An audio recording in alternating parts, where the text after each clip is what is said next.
అందరికీ నమస్కారం. ఈరోజు మనతో పాటు ఇటీవల సౌదీ అరేబియా వెళ్ళి అక్కడ చిక్కుకుపోతే నారా లోకేష్ గారు రక్షించి తీసుకువచ్చినటువంటి సరళ వీరేంద్ర అయితే మనతో ఉన్నాడు. అసలు ఇక్కడి నుంచి ఎలా వెళ్ళాడు, అక్కడికి వెళ్ళిన తర్వాత ఎలా మోసపోయాడు, నారా లోకేష్ గారు ఏ విధంగా ఇండియాకి తీసుకొచ్చారు, ఏంటి అసలు అక్కడ ఫీలింగ్ ఎలా ఉంది ఏంటనేది స్వయంగా వీరేంద్ర మాటలోనే తెలుసుకుందాం.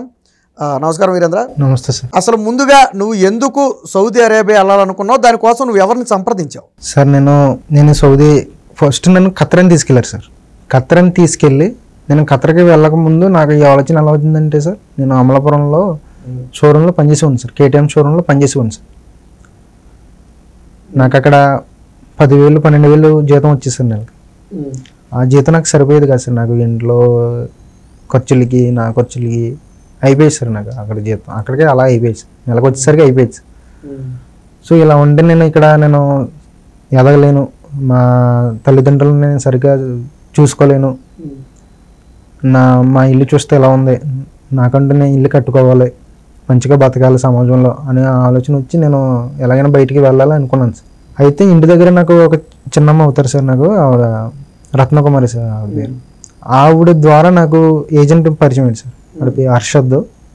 ఏజెంట్ పేరు హర్షద్ సార్. వాడు ఇక్కడ హైదరాబాద్ అని సార్, ఓల్డ్ సిటీ అని సార్, చార్మినార్. వాడు పరిచయం అయ్యాడు సార్. వాడు చెప్పడం ఏంటంటే సార్, మీకు ఇంట్లో పని ఉంటుంది, ఇంట్లోనే పని ఉంటుంది, ఇంక బయటకు వెళ్ళాల్సిన పని లేదు సార్. నేను ఇంట్లో పని అంటారు కదా, ఇంట్లో పనే ఉంటాను సార్. ఇంట్లో మీరు ఎంత పని చెప్పినా నేను చేస్తాను సార్. మీరు ఏ పని చెప్పినా చేస్తాను సార్. ఇంట్లో లిటరల్ మీరు బాత్రూమ్ కడమన్నా కడుగుతాను, ఏం చేయమన్నా చేస్తాను. కాకపోతే నన్ను ఇలా ఎడారిలో తీసుకెళ్ళి వదిలేయడం కానీ, రోడ్ల మీద తీసుకెళ్ళి వదిలేయడం కానీ అటువంటి చేయకండి సార్ ప్లీజ్ సార్. ఎందుకంటే మా ఫ్రెండ్స్ లైఫ్లో నేను చాలా చూశాను సార్. నేను మా ఫ్యామిలీ బ్యాక్గ్రౌండ్ కూడా ఇస్తాను. మేము రోజు పని చేసుకుని బతకాలి సార్. మేము ఇస్తాను. మీరు అటువంటిది ఏం పెట్టుకోకండి, ఇంట్లో పని ఉంటుంది. ఇంట్లో పని ఏంటంటే వారానికి 2-3 సార్లు వాళ్ళు అక్కడ పార్టీలు అవి చేసుకుంటారు, టీ తాగుతారు, గవ్వ అని ఉంటుంది సార్, గవ్వ తాగుతారు. వాళ్ళకి ఏం కావాలో నువ్వు అవి ఇవ్వడం అలా చేయాలి. ఇంట్లోనే ఉంటుంది, రూమ్ వాళ్ళే ఇస్తారు, ఫుడ్ వాళ్ళే ఇస్తారు, నీకు బట్టలు కూడా వాళ్ళే ఇస్తారు, ఫోన్ కూడా ఇస్తారా అని చెప్పాడు. సరే ఆఫర్ బాగుంది కదా, జీతం కూడా 30,000 అన్నాడు సార్. సరే జీతం కూడా బాగుంది కదా, సరే ఇంకేదో ఒకటి ఇంకా మన ఫ్యామిలీని అయినా మనం మంచిగా చూసుకోవడానికి వెళ్ళాలి కదా అని వెళ్ళాను సార్. ఖత్తర్ని తీసుకెళ్ళాను సార్. నేను ఈ నెల 10వ తారీఖుని వెళ్ళాను సార్. బయలుదేరి వెళ్ళాను సార్. ఖత్తర్లో దిగిపోయాను సార్. నేను 10 నైట్ దిగాను సార్. 10 నైట్ దిగి అక్కడ ఏజెంట్ వాళ్ళ తమ్ముడు అంట సార్. అక్కడ నా ఎయిర్పోర్ట్కి వచ్చి నన్ను రిసీవ్ చేసుకున్నాడు సార్. పికప్ చేసుకుని ఖత్తర్లోనే ఒక బాబాయ్ ఇంటికి తీసుకెళ్ళాడు సార్. తీసుకువెళ్ళి అక్కడ పెట్టారు సార్. నన్ను 10 నైట్ అక్కడ ఉన్నాను సార్. 11 మధ్యాహ్నం సాయంకాలం ఆ టైంలో నన్ను సౌదీ అరేబియా తీసుకొచ్చేసారు సార్, వేరే బాబా. అప్పుడు వెళ్ళిన వెంటనే నన్ను నా దగ్గర పాస్పోర్ట్ ఇవన్నీ తీసుకున్నారు సార్. తీసేసుకుని 11 సాయంకాలం ఆ టైంలో నన్ను సౌదీ అరేబియా తీసుకెళ్ళిపోయారు సార్. మళ్ళీ సౌదీ అరేబియా తీసుకెళ్ళిపోయారు సార్. ఖత్తర్ బోర్డర్ దాటేసి సౌదీ అరేబియా తీసుకెళ్ళిపోయారు సార్. సౌదీ అరేబియా తీసుకెళ్ళి నైట్కి నైట్ అక్కమ్మ అయి చేయించి, నాకు ఐడి ప్రూఫ్ అయి చేయించి నైట్కి నైట్ సౌదీ అరేబియా తీసుకెళ్ళి ఎడారిలో పడేసారు సార్. నైట్ ఒంటల దగ్గర సార్, ఒంటల దగ్గర పని చేయాలని పెట్టేశారు సార్. అంటే అప్పుడు ఏమి ఇలాగ నన్ను ఎక్కడికైనా తీసుకురాలేదు కదా అని మీరేమి గట్టిగా నిలదీయలేదా? అప్పుడు నన్ను దింపేసిన వెంటనే అడగలేదు సార్. దింపేసిన వెంటనే అడగకపోయిన తర్వాత మరుసటి రోజు 2 రోజుల తర్వాత నాకు హెల్త్ బాగాలేదు సార్. ఇంకా అక్కడ ఫుడ్ పర్లేదు సార్. నాకు అక్కడ హెవీ టెంపరేచర్ సార్, ఒక 56 నుంచి 60 డిగ్రీలు ఉంటుంది సార్. అక్కడ నాకు ఇంకా వాటర్ తాగడం వాంతులు అయిపోయాయి సార్. వాటర్ మామూలుగా కలర్లెస్ కదా సార్, వాటర్ తాగితే రెడ్ కలర్లో అయిపోయాయి సార్. 2 రోజుల నుంచి నాకు ఒక 10 రోజుల వరకు యూరిన్ అవ్వలేదు సార్. యూరిన్ కానీ ఏం అవ్వలేదు సార్ నాకు అసలు. అడిగాను సార్ 2 రోజుల తర్వాత, బాబా నాకు ఇక్కడ నేను చేయలేను బాబా, నన్ను తీసుకెళ్ళిపో బాబా, ఖత్తర్ తీసుకెళ్ళిపో బాబా ప్లీజ్ బాబా అని చాలా వేడుకున్నాను సార్. నేను ఏడుకున్నాను. ఏజెంట్కి ఫోన్ చేసావు అప్పుడు ఏమన్నా? అసలు ఏజెంట్ నా ఫోన్ ఎవరి ఫోన్ లిఫ్ట్ చేయలేదు సార్. ఒక్కరి ఫోన్ కూడా లిఫ్ట్ చేసేవాడు కాదు సార్. లిఫ్ట్ చేసినా తీసుకెళ్లారు బాబా, ఒక 1 రోజులు 2 రోజులు అక్కడే ఉంచుతాడు, మళ్ళీ తీసుకొచ్చేస్తాడు ఖత్తర్ అని చెప్పేవాడు అంట సార్ ఏజెంట్. ఎవరో ఒక ఫోన్ ఎత్తి కూడా అంటే అంతే సార్. అయితే సరే తీసుకెళ్ళిపోతారు కదా అలా ఉండేవాడిని సార్. ఇంకా నాకు హెల్త్ అస్సలే బాగాలేదు సార్. ఇంకా మొత్తం స్టమక్లో పెయిన్, ముక్కులంట, నోట్లంట బ్లడ్, వాంతులు, బ్లడ్ వాంతింగ్స్ మొత్తం చాలా ఉంటే, బాబా ప్లీజ్ బాబా నేను ఎక్కడ ఉన్నాను బాబా తీసుకెళ్ళి బాబా అని చెప్తే అక్కడ నుంచి వేరే చోట తీసుకెళ్ళాడు సార్. నన్ను హాస్పిటల్ కానీ ఖత్తర్ తీసుకెళ్ళిపోతున్నానని బండి ఎక్కించుకున్నాడు సార్. నన్ను అక్కడ పనిచేసి బీహార్ ఆయన ఉన్నాడు సార్, హిందీ ఆయన. ఇంకొకళ్ళు ఎంతమంది మొత్తం అక్కడ ఇథియోపియా కంట్రీస్ 3 సార్, బీహార్ ఆయన ఒక ఆయన, నేను సార్. అయితే బీహార్ ఆయనకి ఇంతకు ముందు 2 నెలలు 3 నెలల ముందు ఒంటి ఏదో తనేసిందని సార్. అన్న హాస్పిటల్ తీసుకెళ్తున్నారు, నన్ను కూడా నిన్ను ఖత్తర్ తీసుకెళ్ళిపోతాను అలా హాస్పిటల్ చూపించి ఎక్కించుకున్నారు సార్. బండి కారు ఎక్కించుకుని మొత్తం సౌదీలోనే ఎక్కడో సిటీకి తీసుకెళ్లారు సార్. సిటీకి తీసుకెళ్తే ఈయన హాస్పిటల్లో చూపించారు సార్, నన్ను హాస్పిటల్లో చూపించలేదు సార్. అదేంటి బాబా నన్ను హాస్పిటల్లో చూపించలేదు, నాకు హెల్త్ అసలు బాగోలేదు బాబా ప్లీజ్ బాబా నాకు కనీసం ట్యాబ్లెట్స్ అయినా ఉంది బాబా అంటే ఏం మాట్లాడలేదు సార్. అప్పుడు హిందీ వాడిని అడిగాను సార్, ఏంటి నాకు బాగోలేదు ప్లీజ్ నాకు ఏదన్నా చేయండి, నాకు ట్యాబ్లెట్స్ అయినా ఇవ్వండి అంటే, నీకు హెల్త్ కార్డు లేదు, హెల్త్ కార్డు లేకపోతే ఇక్కడ ఏం చేయడానికి ఉండదు, హెల్త్ కార్డు లేదు కదా అని మళ్ళీ తీసుకొచ్చి సేమ్ అదే ప్లేస్లో పడేశారు సార్. నేను తోడుగా తీసుకెళ్ళి మళ్ళీ తీసుకొచ్చి ఆడ పడేశారు. లగేజ్ మొత్తం అన్నీ పెట్టుకోమన్నాడు సార్. ఫస్ట్ ఇంకా ఖత్తర్ తీసుకెళ్ళిపోతున్నాడేమో అనుకున్నాను, మళ్ళీ తీసుకొచ్చి మళ్ళీ సేమ్ అలాగే పడేశాడు సార్. ఇంకా ప్లీజ్ బాబా నన్ను తీసుకెళ్ళి బాబా, అక్కడ మళ్ళీ ఇంకో 3 రోజులు ఉన్నాను సార్. 3 రోజులు అంటే ప్లీజ్ బాబా నన్ను తీసుకెళ్ళి బాబా, ఖత్తర్ తీసుకెళ్ళి బాబా అని చాలా రోజు బతులు ఆడుకునేవాడిని సార్. కాళ్ళ మీద చాలా ఏడ్చేవాడిని సార్ కాళ్ళ మీద, అయినా కనికరించేవాడు సార్. ఒకసారి ఒక రోజున సాయంకాలం ఖత్తర్ తీసుకెళ్ళిపోతాను తొందరగా రా అన్నాడు సార్. సరే అని మొత్తం బ్యాగ్ అన్నీ పరిగెత్తుకుని వెళ్ళి తెచ్చేసుకుని ఎక్కేసాను సార్ కారు. ఎక్కేస్తే మళ్ళీ సౌదీలో నేను అప్పుడు ఖత్తర్ బార్డర్కి ఒక 50-60 కిలోమీటర్ దూరంలో ఉండేవాడిని సార్. సౌదీలోనే ఖత్తర్ బార్డర్ దాటి ఒక 50-60 కిలోమీటర్లు ఉండేవాడిని. ఇది నాకు ఎలా తెలిసిందంటే అక్కడ ఉన్న వాళ్ళు మా రిలేటివ్స్ ఖత్తర్లో అలా ఉన్నప్పుడు లొకేషన్ అయి పంపినప్పుడు ఇలా చెప్పేవారు. అయితే మళ్ళీ అక్కడి నుంచి నన్ను సౌదీ అరేబియాలోనే ఒక 300-400 కిలోమీటర్ దూరంలో తీసుకెళ్ళిపోయాడు సార్. నన్ను వేరే బాబాకి అమ్మేశాడు సార్. వేరే బాబాకి అమ్మేశాడు. అమ్మేస్తే అక్కడ తీసుకెళ్ళి ఆ బాబా కూడా ఎడారిలో తీసుకెళ్ళి పెట్టేశాడు సార్. నైట్ అది కూడా నైటే. అక్కడ ఎడారంటే ఒంట్లే సార్, అది చూసుకుంటుండాలా? అవును సార్. పెట్టేశాడు సార్. పెట్టేస్తే అప్పుడు కూడా నేను ఏడ్చి కాలు పట్టుకుని, బాబా నేను ఇక్కడ చేయలేను బాబా, ఖత్తర్లో నన్ను ఏదో ఒక ఇంటికి తీసుకెళ్ళండి, ఇంట్లో ఏ పని చేస్తాను అని చెప్పాను. అయినా కానీ కనికరించలేదు సార్. హెల్త్ ఎలా ఆ రోజు నైట్ దింపేసరికి 12 అంత అయింది సార్. 12 అంత అయితే మరుసటి రోజు బాబా నాకు ఇలా హెల్త్ బాగాలేదు బాబా ప్లీజ్ బాబా నాకు కొంచెం ట్యాబ్లెట్స్ అయినా ఇవ్వండి బాబా అంటే, నువ్వు రేపటికి కానీ నువ్వు హెల్త్ బాగాలేదన్న మాట చెప్తే కనుక దీనికన్నా కష్టమైన పనులు నేను పెడతాను, నువ్వు ఇంకా నీ ఇష్టం అని చెప్పాడు సార్. ఇది నాకు ఎలా అర్థమైందంటే అక్కడ హిందీ వాళ్ళు ఉంటారు, పాకిస్తాన్ వాళ్ళు ఉంటే వాళ్ళకి అరబీ వచ్చి సార్, వాళ్ళు చెప్పడం, అది బాబా వాళ్ళు చెప్పడం, వాళ్ళు నాకు చెప్పడం హిందీలో, నాకు కొంచెం హిందీ అర్థమవుతుంది సార్. అయితే బాబు ఎలా అంటున్నాడు, ఇంకా కష్టమైన పనులు పెట్టేస్తాను అంటున్నాడు, ఎందుకు ఇంకా హెల్త్ బాగోపోయినా ఇంకా అలాగే పని చేసేవాడిని సార్ అక్కడ. అయితే మొత్తం మీద అలా 2 రోజులు 3 రోజులు గడిచిన తర్వాత అప్పుడు ఇంకా చెప్పేసాను సార్ ఇంకా మొత్తం అందరికీ, ఇలా ఉంటుంది చేయలేకపోతున్నాను, నేను చాలా కష్టంగా ఉంటుందిరా, ఎడారిలో ఉండరా, ఇలా 8 డిగ్రీస్ ఉంటున్నారా, 56-57 డిగ్రీస్ ఉంటున్నాయి, వాంతులు అయిపోతున్నారా, ప్లీజ్ రా ఏదో ఒకటి చేయండి రా నేను వచ్చేస్తాను రా తీసుకొచ్చాను రా అంటే, ఇప్పుడు వీడియో తీసి పెట్టరా అన్నారు సార్. అప్పుడు వీడియో తీసి పెట్టాను సార్. వీడియో తీసి మా ఫ్రెండ్కి పెట్టాను సార్ ఫస్ట్. నేను ఒరే లోకేష్ గారు ఇలా చేస్తున్నారు, ఆల్రెడీ ఇలా శివకుమార్ అని ఆయన తీసుకొచ్చారా, సార్ నువ్వు కూడా పెట్టరా, లోకేష్ గారి వరకు వెళ్తుంది కదా చూద్దాం అని పెట్టాను సార్. అసలు అనుకోలేదు సార్ నేనైతే. వీడియో అయితే పెట్టాను కానీ అసలు హోప్ అయితే లేదు సార్ నాకు, నిజంగా 1% కూడా లేదు సార్ నాకు. పెడితే మా ఫ్రెండ్ దాన్ని ట్విట్టర్లో పెట్టడం, ఇన్స్టాలో పెట్టడం, అందరిని లోకేష్ సార్ని, చంద్రబాబు సార్ని, పవన్ కళ్యాణ్ సార్ని ఇలా అందరిని ట్యాగ్ చేసి పెట్టడం, వెంటనే పెట్టిన విత్ ఫ్యూ అవర్స్లోనే సార్ నిజంగా లోకేష్ గారు రియాక్ట్ అయ్యారు సార్. నిజంగా ఆయనకైతే నేను మొత్తం నా జన్మంతా రుణపడి ఉంటాను సార్. ఒక 2 జన్మ కింద ఇచ్చారు సార్, పునర్జన్మ కింద ఇచ్చారు సార్ నాకు లోకేష్ గారు. అయితే లోకేష్ గారు వెంటనే ట్వీట్ చేసిన మరుసటి రోజు అక్కడ సౌదీ అరేబియాలో NRI టీం నాకు వెంటనే అప్రోచ్ అయ్యారు సార్. వాళ్ళు కాల్ చేశారు సార్. ఫస్ట్ ఇక్కడ నుంచి సార్ కనెక్ట్ అయ్యారు సార్. నాకు టీడీపీ పార్టీ తరపు నుంచి సార్ అయితే నాకు కనెక్ట్ అయ్యారు సార్. వీరేంద్ర నువ్వు కంగారు పడకమ్మా, లోకేష్ గారికి తెలిసింది కదా, నువ్వు ఇంకే భయం పెట్టుకోకు, ధైర్యం ఉండు అన్నారు సార్. సార్ ప్లీజ్ సార్ ఏదో ఒకటి చేయండి సార్ అని మళ్ళీ సార్ కంగారు పడకమ్మా ఏమి అవుతుంది కంగారు పడగానే. అప్పుడు అక్కడ సౌదీ అరేబియాలో ఎన్ఆర్ఐ టీము నాకు కనెక్ట్ అయ్యారు సార్. రాధాకృష్ణ గారు, ఖాళీద్ షోఫుల్లా గారు, నెక్స్ట్ నా రాధాకృష్ణ వాళ్ళ టీం మొత్తం అందరూ కనెక్ట్ అయ్యారు సార్ నాకు. అప్పుడు వాళ్ళు నాతో మాట్లాడేవారు సార్ రోజు, నా అప్డేట్స్ ఏంటి మొత్తం అన్నీ తెలుసుకునేవారు. కంగారు పడకమ్మా ఇలా జరుగుతుంది, ఇలా చేస్తున్నావు, నువ్వు ఇలా వస్తావు ఈ టైంలో అని చెప్పేవారు సార్. నాకు అలా ధైర్యం, అలా చాలా హోప్ వచ్చింది సార్. నిజంగా లోకేష్ గారు నేను నా తరపున నా ఫ్యామిలీ తరపున చాలా రుణపడి ఉంటాం సార్ సార్కి. అంటే నీకు ఎంత ఖర్చు అయింది ఇక్కడ నుంచి వెళ్ళటానికి? ఏజెంట్ ఎంత తీసుకున్నాడు? ఇక్కడ ఏజెంట్ పేరేంటి? ఏజెంట్ పేరు హర్షద్ సార్. హర్షద్ హైదరాబాద్లో ఉంటారు. మరి నువ్వు ఏదైనా కంప్లైంట్ ఇచ్చావా? పోలీస్ కంప్లైంట్ ఇంకే ఇవ్వలేదు సార్ నేను.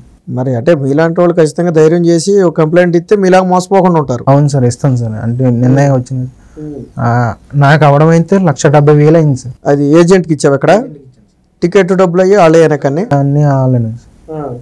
అయితే 1,70,000 ఇచ్చాను సార్. నన్ను అక్కడ బాబా వదలడానికి అక్కడ డబ్బులు 5,000 రియల్స్ అడిగాడు సార్. అంటే ఎంత మన కరెన్సీలో సుమారు? కరెన్సీలో 1,10,000 1,20,000 ఉంటాయి సార్. ఆ డబ్బులు ఎవరు ఇచ్చారు మరి నీకు? లోకేష్ గారు ఇచ్చారు సార్. ఎన్ఆర్ఐ టీము రాధాకృష్ణ గారు, ఖాళీద్ షోఫుల్లా గారు వీళ్ళందరూ ఇచ్చారు. లోకేష్ గారు ఇచ్చారు సార్. ఎవరికి ఇచ్చారు? అక్కడ నిన్ను అమ్మేసిన బాబాకి ఇచ్చి నిన్ను విడిపించారా సార్? అవును సార్. బాబాకి ఆ డబ్బులు ఇస్తేనే నేను వీడిని వదులుతాను అన్నాడు సార్. పాస్పోర్ట్లో వాళ్ళ దగ్గర పెట్టుకున్నారు సార్. అప్పుడే ఇస్తాను పాస్పోర్ట్ అయినా ఏదైనా అన్నారు సార్. వెంటనే వీళ్ళు అమౌంట్ అది వాళ్ళకి ఇచ్చారు, బాబాకి ఇచ్చి తీసుకొచ్చారు సార్. నిజంగా అసలు నేను ఎవరో తెలియదు, నా పేరేంటో తెలియదు. లోకేష్ గారు ఎంత హెల్ప్ చేశారంటే నిజంగా నేను అదృష్టం ఉంటుంది సార్. నిజంగా నాకు నిజంగా పునర్జన్మ ఇచ్చారు సార్ లోకేష్ గారు. ఎలా మీ ఫ్యామిలీ ఎలా ఫీల్ అవుతున్నారు? అంటే ఇక్కడ నువ్వు అంటే కష్టపడదామని వెళ్ళావు, ఓకే, అక్కడ ఇబ్బంది పడ్డావు, మరి తిరిగి వచ్చావు, ఎలా ఉంది మీ ఫ్యామిలీ ఏమంటున్నారు? Family happy sir. నేను నిజంగా నేను వెళ్ళి ఒక్కరోజు కూడా ఖతర్లో లేను సార్. తీసుకొచ్చేసారు 24 గంటలు కూడా ఖతర్లో లేను సార్. నేను ఖతర్ ఎడారిలో పెట్టేసిన తర్వాత ఒక 1 రోజుల తర్వాత కూడా నేను మా అమ్మ మా నాన్నగారికి చెప్పలేదు సార్. అంటే వాళ్ళు కొంచెం బీపీ పేషెంట్లు భయపడతారు, కొంచెం ఏమన్నా ఆందోళన చెందుతారని నేను చెప్పలేదు సార్. నేను మా మామీకి, మా అక్కకి, మా చిన్న వాళ్ళకి మాత్రమే చెప్పాను సార్. బాబాయ్ ఇది బాబాయ్ పరిస్థితి, కొంచెం ఏదో చేయండి బాబాయ్, పరిస్థితి ఏం బాగోలేదు నాది అని చెప్పాను సార్. వాళ్ళకి చెప్పలేదు సార్. ఇప్పుడైతే మొత్తం అంతా లోకేష్ గారే అని తెలిసిపోయింది మొత్తం. నేనే చెప్పాను సార్, ఇంకా లోకేష్ గారు ఎంత హెల్ప్ చేశారు సార్, అమ్మ డాడీ రుణపడి ఉండాలి అని చెప్పాను సార్. చాలా కొంచెం వీలంటే ఒకసారి లోకేష్ గారిని కలరా ప్లీజ్, దయచేసి కలరా ఒకసారి లోకేష్ గారు, థ్యాంక్స్ చెప్పరా. ఖచ్చితంగా అవకాశం ఉంటే కలుస్తారు. ఇప్పుడు అసెంబ్లీ సమావేశాల్లో ఉన్నట్టున్నారు, ఖచ్చితంగా కలుస్తారు. సో ఇప్పుడు మొత్తంగా నువ్వు ఇప్పుడు ఏజెంట్కి ఇచ్చిన డబ్బుల పరిస్థితి ఏంటి మరి? అవి నేను అప్పు చేసి ఇచ్చాను సార్. మా నాన్నగారు మా అమ్మగారు అప్పు చేసి ఇచ్చారు సార్. అవి లోకేష్ గారు దయతలిచి ఏమన్నా నాకు చిన్న ఉద్యోగం లాంటిది ఏమన్నా ఇస్తే సార్, నేను ఉద్యోగం చేసుకుంటూ నా కాళ్ళ మీద నేను చదువుకున్నావా? అవును చదువుకున్నాను. ఏం చదివావు? నేను డిగ్రీ డిస్కంటిన్యూ సార్. ఇంటర్ చేసి డిగ్రీ డిస్కంటిన్యూ సార్. అంటే ఎందుకు? మామూలుగా ఆర్థిక పరిస్థితులు బాగోక లేక? ఆర్థిక పరిస్థితుల వల్లే సార్. అంటే ఇప్పుడు డిగ్రీ నేను ఇంటర్లో ఎంపీసీ స్టూడెంట్ సార్. నేను డిగ్రీ బీఎస్సీ కెమిస్ట్రీ తీసుకున్నాను సార్. బీఎస్సీ కెమిస్ట్రీ తీసుకుంటే గవర్నమెంట్ కాలేజీలోనే తీసుకున్నాను సార్. గవర్నమెంట్ కాలేజీలో తీసుకున్న ఎగ్జామ్ ఫీజు అనగా, బుక్స్ ఫీజు అనగా, యూనిఫామ్ ఫీజు అనగా, ల్యాబ్ ఫీజు అనగా ఇలా ఉంటాయి కదా సార్. వాటిలో కూడా అమౌంట్ ఆర్థికంగా మేము అంత లేని వాళ్ళం సార్ మేము. ఓకే. సో అందువల్ల నేను ఇంకా వద్దులే పోనీ ఏదన్నా ఇక్కడ ఎంతో కొంత చదువుకున్నాను కదా, కనీసం చూసి చదివి అంతా ఉంది కదా, పోనీ ఏదో ఒకటి చేసుకుందాం అనుకుని కంప్యూటర్ అవి నేర్చుకున్నాను సార్. ఏదో నేర్చుకున్నావా? కంప్యూటర్ అవి నేర్చుకున్నాను సార్. సర్లే ఏదో ఒకటి చేసుకుందామని ఫస్ట్ కంప్యూటర్ అవి నేర్చుకున్న తర్వాత హైదరాబాద్ వచ్చి చేసుకున్నాను సార్ కొన్నాళ్ళు. ఇక్కడ జీతం ఇక్కడే సరిపోయాయి సార్. మీ నేటివ్ ప్లేస్ అమలాపురం సార్. అమలాపురమే. హైదరాబాద్ వచ్చావు? హైదరాబాద్ వచ్చాను సార్.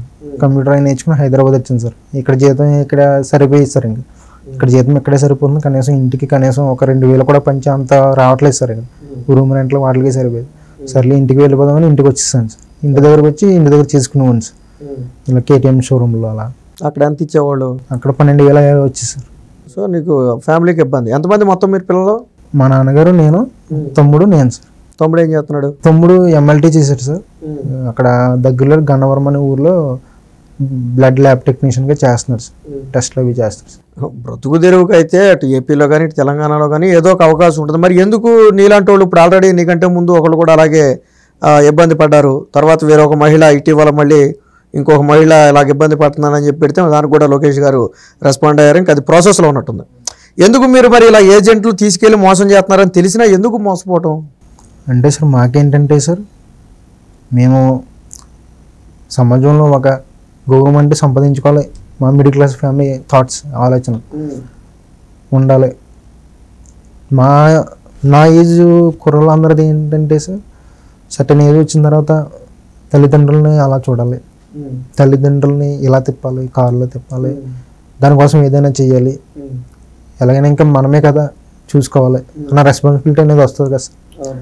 ఆ రెస్పాన్సిబిలిటీ నాకు వచ్చింది సార్. సో నేను ఇంకేదైనా ఏదోటి అవుతుంది అన్న ఆలోచనతోనే నేను ఒక అడుగు ముందుకేసాను సార్. నేను ఈ ఇల్లు కట్టుకుందామని, మంచి ఇల్లు కట్టుకుందామని, ఆ ఇంట్లో మా అమ్మ మా నాన్నగారిని పెట్టుకుందామని, నా లైఫ్ స్టార్ట్ చేసుకుందామని అనుకున్నాను సార్. ఫైనల్గా తెలుగుదేశం పార్టీకి నారా లోకేష్ గారికి ఏం చెప్పాలనుకుంటున్నావు, నీ తరపున కానీ మీ ఫ్యామిలీ తరపున కానీ? సార్ నారా లోకేష్ గారికి చాలా థ్యాంక్స్ అండి. థ్యాంక్స్ అనే పదం కూడా చాలా చిన్నది సార్. ఆయన ఒక్కసారి డైరెక్ట్గా కలిసే అవకాశం ఒక్కసారి మీరు కల్పించండి సార్ దయచేసి, ప్లీజ్ సార్. ఆయనకి నేను, నా కుటుంబం అందరూ రుణపడి ఉంటాం సార్. ఆయన చేసిన హెల్ప్ ఈ జనంలో అయితే మర్చిపోలేను సార్. నిజంగా ఆయన అసలే మర్చిపోలేను సార్. ఈ హెల్ప్ అయితే మర్చిపోలేను. నేను చెప్తున్నాను కదా సార్, నిజంగా ఇది పునర్జన్మ కింద ఉంది సార్ నాకు. నేను నిజంగా నరకం నుంచి నేను మళ్ళీ బతికొచ్చాను అన్న ఫీలింగ్ వస్తుంది సార్ నాకు. నిజంగా లోకేష్ గారిని అయితే మర్చిపోలేను సార్. నేను లోకేష్ గారిని మర్చిపోలేను, ఎన్ఆర్ఐ టీడీపీ కార్యకర్తను మర్చిపోలేను సార్ అసలు. అక్కడ ఎవరో నీకు ఎన్ఆర్ఐ ఎవరో హెల్ప్ చేశారు? అక్కడ రాధాకృష్ణ గారు సార్, డాక్టర్ వేమూరి గారు సార్, ఖాళీ సైఫుల్లా గారు సార్, రాధాకృష్ణ టీం ఖాళీ సైఫ్, వీళ్ళంతా డైరెక్ట్ ఎడారి దగ్గరికి వచ్చేసారు నీ దగ్గరికి? అంటే లొకేషన్ పంపే వాళ్ళకి ఏదన్నా నువ్వు? అవును సార్, లొకేషన్ పంపాను సార్ నేను. అంటే మాకు నేను ఉండే చోట నుంచి ఒక 13-14 కిలోమీటర్ దూరంలో ఒక చిన్న రోడ్డు ఉంటుంది సార్. అక్కడ మేము రోజు వాటర్ తెచ్చుకోవడానికి ట్యాంకర్ వేసుకుని వెళ్తాం సార్. సో నేను ఏంటంటే అక్కడ నుంచి లొకేషన్ పంపాను సార్. అంటే ఎడారి నుంచి లొకేషన్ పంపుతుంటే ఎవరికి ఓపెన్ అవ్వట్లేదు సార్ అది. ఓకే, అక్కడ నుంచి ఓపెన్ అవుతే కొంచెం తెలుస్తుంది కదా అని నేను పంపాను సార్. సార్ ఇలాగ ఇక్కడ పంపాను సార్, అది రోడ్ డెడ్ ఎండ్ సార్, అది డెడ్ ఎండ్, ఇంకా మొత్తం ఎడారే సార్. సార్ మీరు ఇక్కడికి వచ్చారంటే సార్, అక్కడ నుంచి మాకు 13-14 కిలోమీటర్ల దూరంలో ఉంటాను సార్ నేను లోన ఎడారిలో. అక్కడికి వచ్చారంటే మీకు అర్థమైపోతుంది సార్ అని చెప్పాను సార్. అలా వచ్చారు సార్, నేను పంపిన లొకేషన్ ద్వారా వచ్చారు సార్. అలా నేను అనుకోలేదు సార్ నా దగ్గరకు అంత ఎడారిలో వస్తారని, అంత ఎండలో వస్తారని అసలు అనుకోలేదు సార్. అంత వెహికల్ వేసుకుని వచ్చేసారు సార్. నిజంగా అసలు అనుకోలేదు సార్. నిన్ను అప్పుడు వెహికల్లో అప్పుడే తీసుకుని వచ్చేసారు? అప్పుడు తీసుకురాలేదు సార్. అప్పుడు నాకు బాబా లేడు సార్ అప్పుడు నాకు. ఓకే, నిన్ను పెట్టిన ఆయన అక్కడ లేడు? లేడు సార్. వాళ్ళు కూడా అక్కడే ఉంటారా? వస్తారు సార్. అంటే యాక్చువల్గా డైలీ ఒకసారా? పెద్ద బాబా లేడు సార్, వాళ్ళ తమ్ముడు ఉన్నాడు సార్. వాళ్ళ తమ్ముడి దగ్గర లేవు సార్ పాస్పోర్ట్ కానీ ఏమీ లేవు సార్. పెద్ద బాబా దగ్గర ఉన్నాయి? పెద్ద బాబా దగ్గర ఉన్నా. పెద్ద బాబా ఖత్తర్లో ఎక్కడ ఉంటాడు సార్. వాడి కోసం చాలా సేపు చూసారు సార్. నిజంగా అసలు నా కోసం అంతా వెయిట్ చేసే అంత అని కూడా లేదు సార్ వాళ్ళు. అవును, వాళ్ళంతా ఇది కదా, వాళ్ళు చాలా ఇది సార్ ఎన్ఆర్ఐస్ అండి.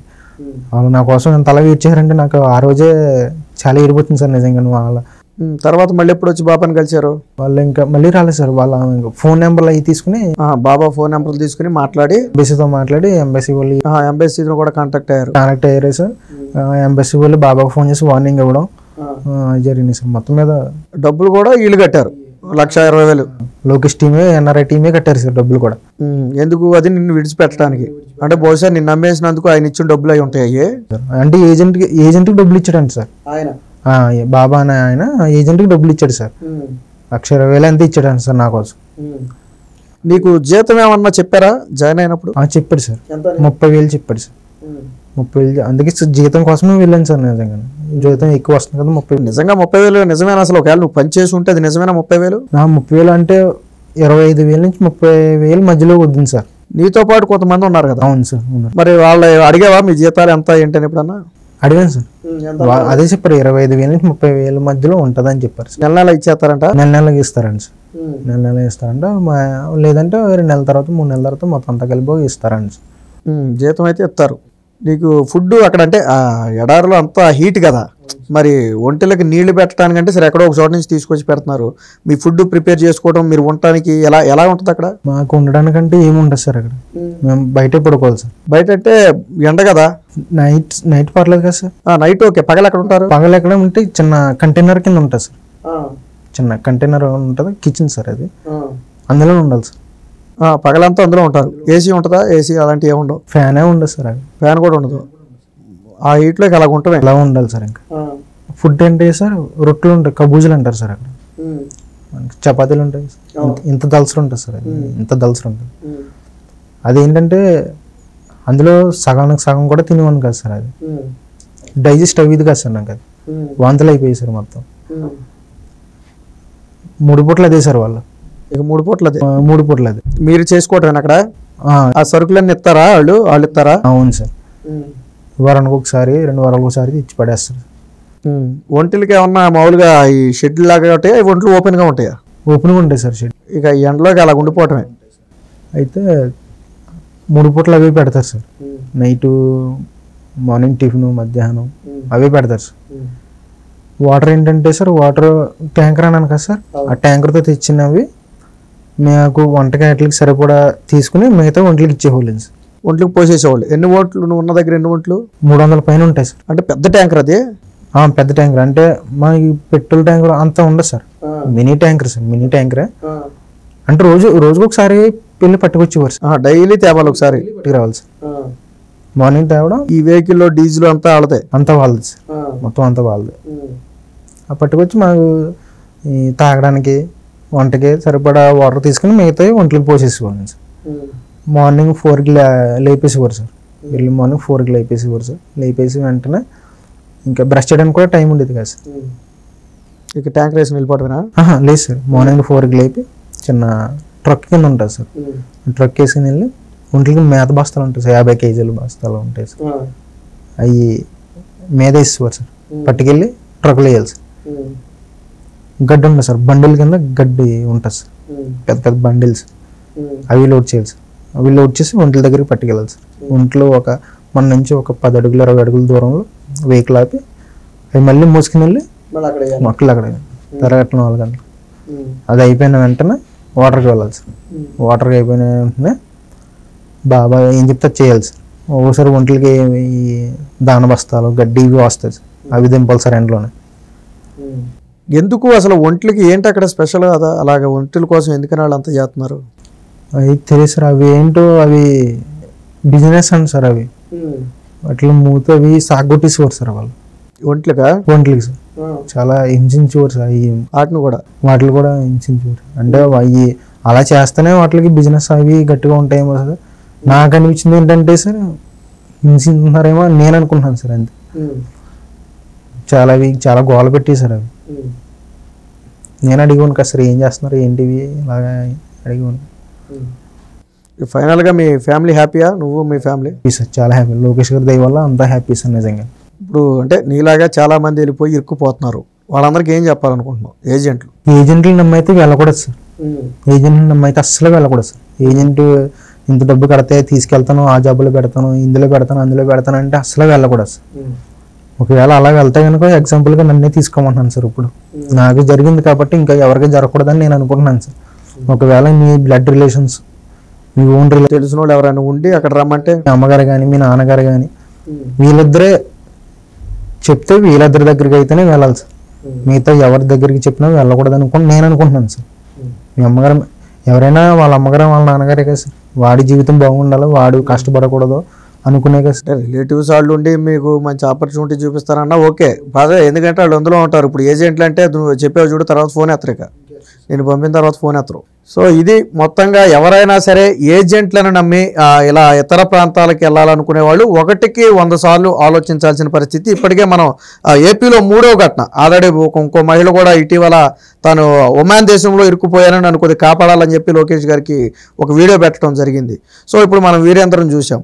సో ఇలా ఒకరు కాదు, ఇద్దరు కాదు, అనేక మంది ఇలా బయటకు వచ్చే ఘటనలు 2-3 మాత్రమే, కానీ తెలియకుండా చాలా ఉన్నాయి. కాబట్టి ఎవరైనా సరే ఏజెంట్ నమ్మి వెళ్ళే వాళ్ళైతే మాత్రం ఖచ్చితంగా జాగ్రత్తగా ఉండాలి, 1కి 10 సార్లు ఆలోచించాలి. ఇది మొత్తంగా ఏదైతే సౌదీ అరేబియా నుంచి తిరిగి వచ్చినటువంటి వీరేంద్ర ఉన్నాడో, వీరేంద్ర పడిన బాధలు కానివ్వండి, నారా లోకేష్ గారు ఏ విధంగా అప్రోచ్ అయ్యారు, ఏ విధంగా ప్రస్తుతానికి ఇక్కడ తీసుకొచ్చారనేది కానీ ఆయన మాటల్లోనే ఉన్నాం. కాబట్టి ఫైనల్గా చెప్పాలనుకుంది ఏంటంటే, ఇక నుంచి ఎవరు కూడా ఇలాంటి ఇబ్బందులు పడే పరిస్థితి రాకూడదనేది మా ఉద్దేశం.